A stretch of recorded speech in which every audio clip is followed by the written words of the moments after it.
नमस्ते बच्चों, good morning. कैसे हैं आप लोग। थर्मोडायनेमिक्स चैप्टर हमारा चल रहा है। इसके अंदर फर्स्ट लॉ हम पढ़ चुके थे, उसका एप्लीकेशन भी हम पढ़ चुके थे और एंथैल्पीज़ के बारे में भी हम पढ़ चुके थे। अब हम आगे बढ़ते हैं। एंथैल्पीज़ में ही अलग अलग टाइप की जो एंथैल्पीज़ होती हैं वो सेवरल टाइप्स हम देखते हैं। इसमें हम फर्स्ट देखते हैं एंथैल्पी ऑफ बॉन्ड डिसोसिएशन। देखिए, आपको पहले ये क्लियर किया जा चुका है कि एंथैल्पी भी एक तरह की एनर्जी है।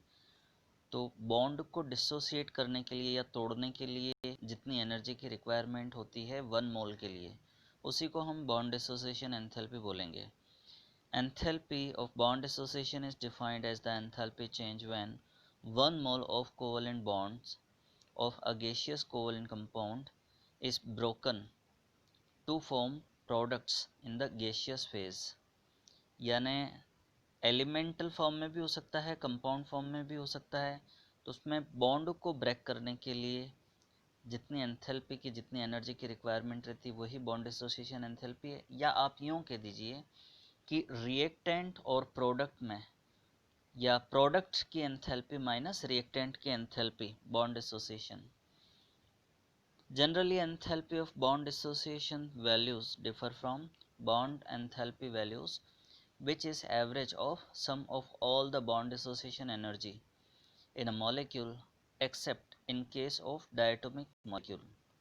देखिए, डायटोमिक मॉलिक्यूल होगा तो उसमें तो अगर देखा जाए सिंगल मॉलिक्यूल को आप कंसिडर कीजिए, एक ही बॉन्ड होगा, उसको ब्रेक करना है तो बॉन्ड डिसोसिएशन एंथैल्पी, जैसे एग्जांपल क्लोरीन के लिए 242 किलो जूल पर मोल शो कर रखी है। लेकिन अगर पॉली एटॉमिक मॉलिक्यूल होगा तो वहाँ 1/1 बॉन्ड को ब्रेक करने के बाद ओवरऑल जो एंथैल्पी आती है उनका सम करके नंबर ऑफ बॉन्ड से आप डिवाइड करोगे तो एवरेज एंथैल्पी आएगी। वो अलग होती है। डायटोमिक मॉलिक्यूल के केस में दोनों ही सेम होती है। जैसे हम एग्जांपल लें मीथेन का, तो वहाँ कार्बन और हाइड्रोजन के टोटल 4 बॉन्ड हैं। तो पहला बॉन्ड आप ब्रेक करो तो उसके बाद में फिर सेकंड बॉन्ड ब्रेक करोगे तो उसकी एंथैल्पी डिफरेंट होगी, थर्ड वाले की डिफरेंट, फिर फोर्थ वाले की भी डिफरेंट। एवरेज एंथैल्पी क्या होगी? ये जो 4 बॉन्ड को ब्रेक करने के लिए टोटल जितनी एंथैल्पी की रिक्वायरमेंट हुई उसको 4 से डिवाइड कर दो। एंथैल्पी ऑफ कंबस्चन, कंबस्चन मतलब जलाना या बर्निंग। अब कई बार जैसे एलिमेंट हैं, कंपाउंड्स हैं, उनको जब हम जलाते हैं ऑब्वियसली वो ऑक्सीजन के साथ में रिएक्शन करेंगे। तो रिएक्शन के पहले और बाद में एंथैल्पी में जो चेंज हुआ वही कंबस्चन एंथैल्पी होगी। और स्टैंडर्ड वर्ड हम यूज़ करते हैं वो 298 केल्विन और 1 बार प्रेशर के लिए यूज़ करते हैं। कंडीशन अगर वो है तो वो स्टैंडर्ड एंथैल्पी होगी। The standard enthalpy of combustion is defined as the enthalpy change when 1 mole of a compound is completely burnt in oxygen with all the reactants and products in their standard state under standard condition 298 Kelvin and 1 bar pressure। जैसे example hydrogen को हम जला रहे हैं, ध्यान देना hydrogen हमें 1 मोल लेना है। ऑक्सीजन कितनी भी ली जा सकती है, मतलब इतनी सफिशिएंट होनी चाहिए कि वो कम्प्लीटली हाइड्रोजन को बर्न कर सके। अब यहाँ रिक्वायरमेंट अगर आप बैलेंस रिएक्शन देखोगे तो ऑक्सीजन की हाफ मोल की ही रिक्वायरमेंट होगी। इस केस में एंथैल्पी में चेंज -286 किलो जूल पर मोल है। देखिए माइनस का साइन आ रहा है, इसका मतलब क्या हुआ, ये एक्सोथर्मिक है। इसी तरह से C4H10 यानी ब्यूटेन को आपने जलाया, ब्यूटेन हमने 1 मोल लिया है और उसके लिए ऑक्सीजन की रिक्वायरमेंट 13/2 मोल की है। उससे कार्बन डाइऑक्साइड और वाटर बनता है। इसमें एंथैल्पी में चेंज कितना हो रहा है, -2658।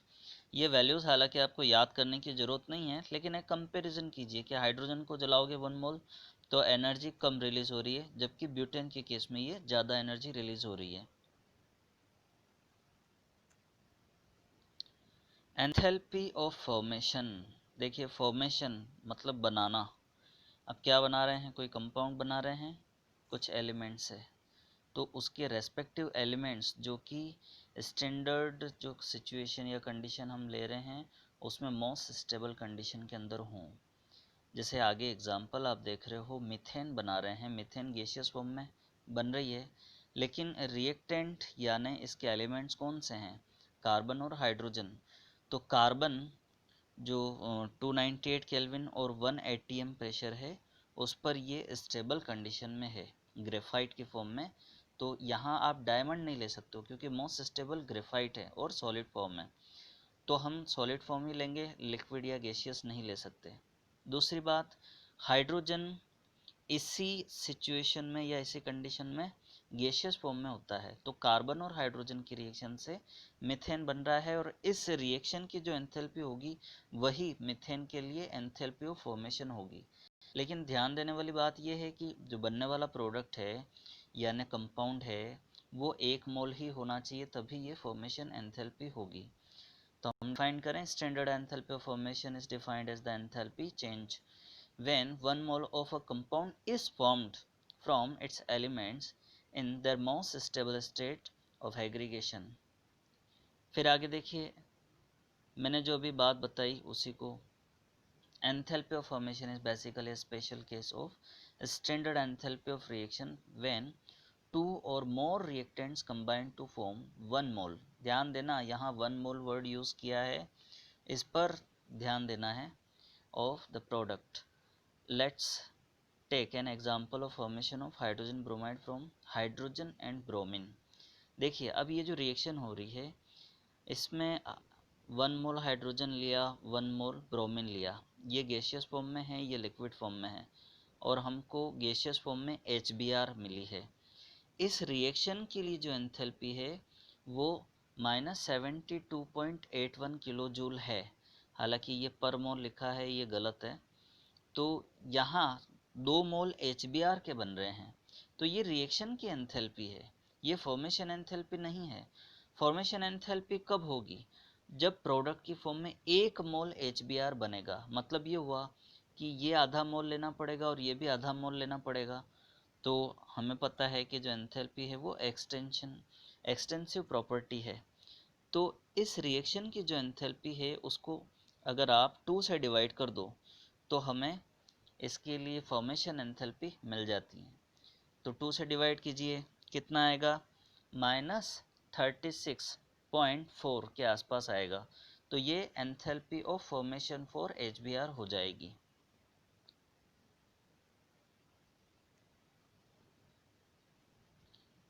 एक बात पर और ध्यान देना, जो हम स्टैंडर्ड कंडीशंस यूज़ करते हैं तो स्टैंडर्ड के लिए ये आपको दिख रहा है एच के ऊपर 0 लगाया हुआ, नोट लगाया हुआ है, तो ये स्टैंडर्ड कंडीशंस होती है तब यूज़ किया जाता है। जैसे आप यहाँ पर भी देख रहे हो, यहाँ पर भी देख रहे हो। एंथैल्पी ऑफ एटोमाइजेशन, नाम से पता लग रहा है कि कोई भी रिएक्टेंट चाहे वो एलिमेंट्स में हो या कंपाउंड्स में हो, उसको कम्प्लीटली सारे बॉन्ड ब्रेक करके गैसियस स्टेट में कन्वर्ट करने के लिए, सारे एटम्स बनाने के लिए जितनी एंथैल्पी की रिक्वायरमेंट है वो एटोमाइजेशन एंथैल्पी होगी। Enthalpy of atomisation delta AH not is the change in enthalpy when 1 mole of bonds is completely broken to obtain atoms in the gas phase। जैसे एग्जांपल मीथेन है, gaseous phase में हमने इतनी energy उसको दी कि वो सारा का सारा एटम्स के अंदर कन्वर्ट हो गया, यानी सारे बॉन्ड ब्रेक हो गए, तो हमें प्रोडक्ट की फॉर्म में केवल एटम्स मिले, तो इसी को हम एटोमाइजेशन एंथैल्पी बोलेंगे। तो मीथेन वाली बात मैंने आप लोगों से पहले भी की थी।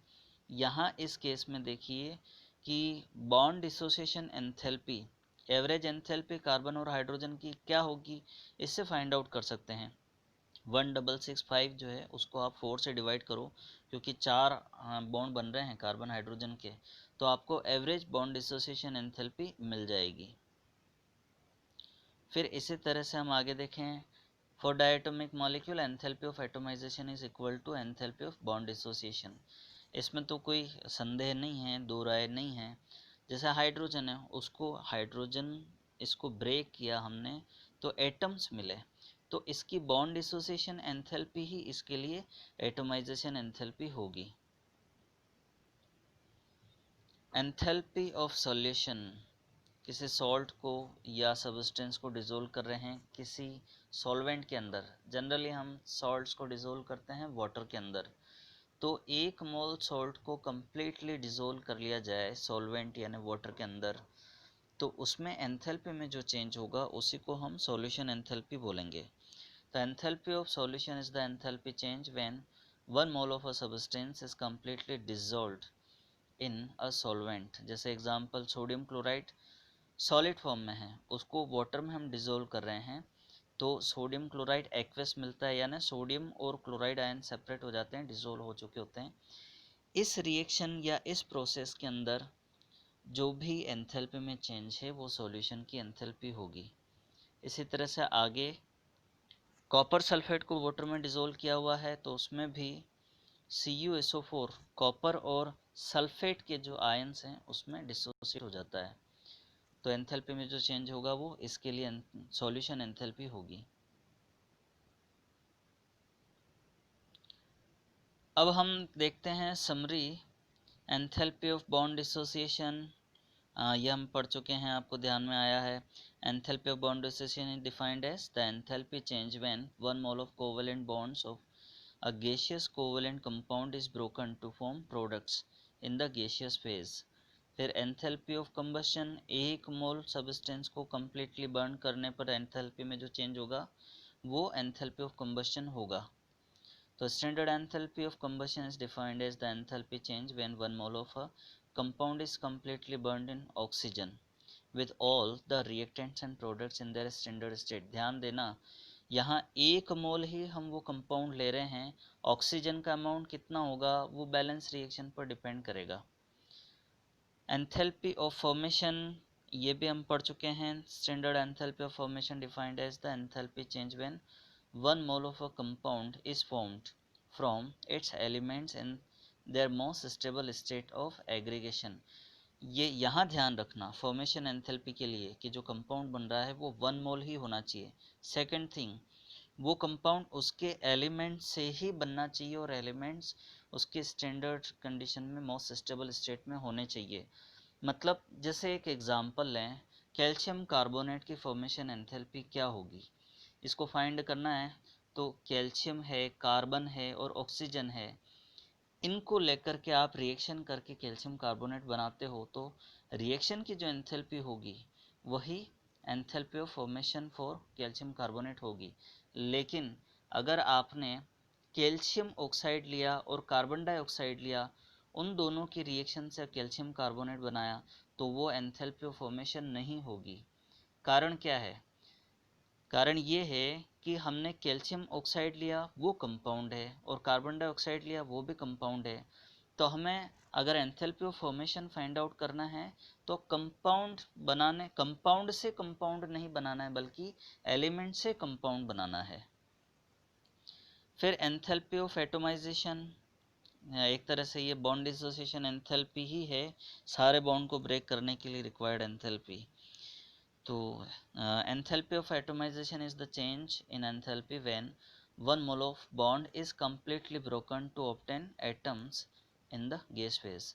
Enthalpy of solution and dilution, enthalpy of solution is the enthalpy change when 1 mole of a substance is completely dissolved in a solvent। For example, enthalpy of dissolution of ionic compound in water। अब आ रहा है phase transition. देखिए, ये physical changes या physical process मान लीजिए जहाँ पर सॉलिड, लिक्विड और गैस आपस में एक्सचेंज होते हैं, तो एनर्जी का ही इसके अंदर ट्रांसफॉर्मेशन होता है, लेन देन होता है, उससे ये एक दूसरे फिजिकल स्टेट के अंदर कन्वर्ट होते हैं। पहला देखिए enthalpy of fusion. Fusion process क्या है? सॉलिड का लिक्विड के अंदर कन्वर्जन, उसके मेल्टिंग पॉइंट और एटमॉस्फेरिक प्रेशर पे। तो इसमें एंथैल्पी में जो चेंज होगा वही फ्यूजन एंथैल्पी होगी। The amount of heat change when 1 mole of solid is converted into its liquid state at its melting point is called enthalpy of fusion.